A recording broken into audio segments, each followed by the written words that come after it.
This video is sponsored by Square Enix. Hello and welcome to this review of PARANORMASIGHT. I'm kidding, I'm kidding. Hello dear friends, my name is Abdurrahman and I am here to share with you my experience with PARANORMASIGHT, the Seven Mysteries of Honjo. I want to thank Square Enix for sharing a copy of the game with me in return for my thoughts, and I hope that my experience can help you make a more informed decision about whether this game is for you. In my time with the game, I found PARANORMASIGHT to be a captivating, atmospheric horror adventure. It is brimming with creativity and soul, and I sincerely hope more people purchase this game, because it reminds us just how good video games are at telling stories in a way no other genre of entertainment can capture. PARANORMASIGHT is a visual novel and puzzle adventure in the vein of bigger games like Danganronpa and Ace Attorney. In its atmosphere, however, PARANORMASIGHT is more like lesser-known titles such as Spirit Hunter or the DS game Lux Payne, or most famously, one of my all-time favorites, 999, 9 hours, 9 persons, 9 doors. By the way, if you have any examples of games that genuinely terrify you, be sure to leave them in the comments below. But what immediately sets PARANORMASIGHT apart from other games in the genre is its look. This is a story inspired by 80s horror, and it shows in every frame. The old TV style filter, the fashion, the technology, it's all from a story that could have existed 30, 40 years ago, and it's great because of it. Because that feeling of being isolated in a ghostly world without cell phones and cameras creates its own dread. And that is where the game truly succeeds. The atmosphere matches the plot brilliantly. Everything from visual design to the eerie atmosphere results in an extremely moody game that is thankfully short on jump scares and very rich in plot. The basic setup is classic horror. You play the role of Shogo, an unremarkable young man who acquires the power to end people through an ancient curse. And if you can guess by the title, there are 6 more curses. Shogo can send people off to the final journey and acquire their curse. And the flip, of course, is that they can also make him unsubscribe from life. The first one to acquire all the curses gets a special surprise. It's a familiar premise, but it's done with such creativity and attention to detail that it truly feels unparalleled in the genre, and even gaming at large. The puzzles you have to complete are genuinely complex, but they don't feel difficult. They feel well earned in their difficulty and creativity, and support the mood of the plot. There's also a generous hint system that comes into play when you fail.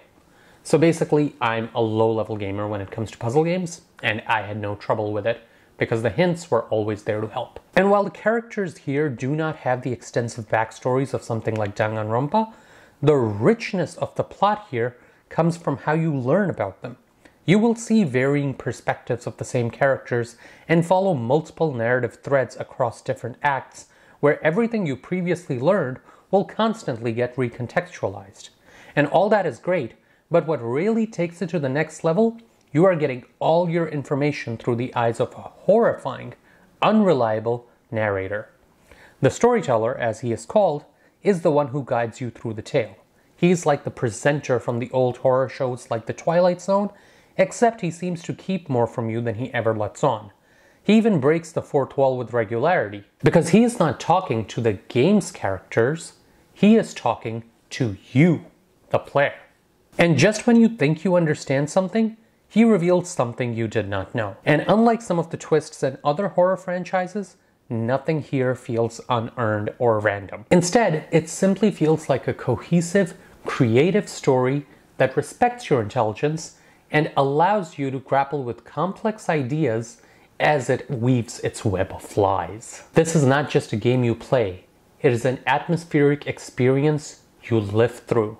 And in that, it is unlike anything else on the market. You may have noticed that while I am sharing with you the strengths of the game, I have not shared with you many details of the plot. Even the footage I am using is primarily from the earlier part of the game, and that is because this is a game that is best played when you go into it knowing virtually nothing. So if you have not done so, avoid reading details on the plot and try to experience it for the first time without knowing much more. One area that I do want to highlight here with sincerity for future games is the accessibility. While there are other options to edit the text and the way the game looks in order to make it easier to play, there is no voice acting. That isn't a problem for me as a reader, and I will be the first to admit that I would be the first one to complain about bad voice acting. Also, the game is atmospheric enough that the lack of voice acting doesn't take away from that, but this does present an accessibility issue. People with low or struggling literacy levels do not have an inlet into this game currently because the lack of voice acting means that they can't actually follow along. I'm a teacher, so I'm more cognizant of those issues, but the reality is that in many parts of the world, including the United States, 1 in 7 people are functionally literate. So the odds of somebody who may have wanted to engage with this really wonderful experience not being able to do so because of lack of voice acting is somewhat painful, and I do hope that future versions of the game, or sequels, and hopefully there will be sequels because it's a great game, address this issue.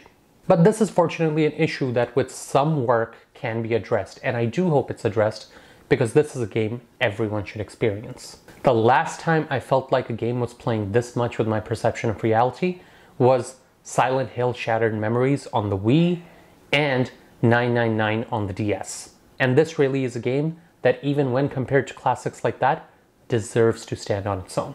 It is a game that deceives you, lies to you, scares you, and most importantly, doesn't let you go.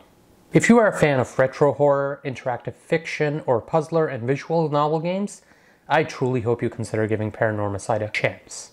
And I hope this video helped you in making a more informed decision about whether or not this game is for you. I want to once again thank Square Enix for sponsoring this video.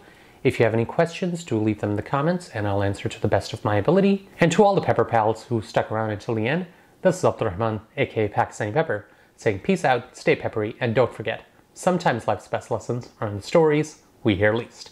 Have an awesome day, everyone.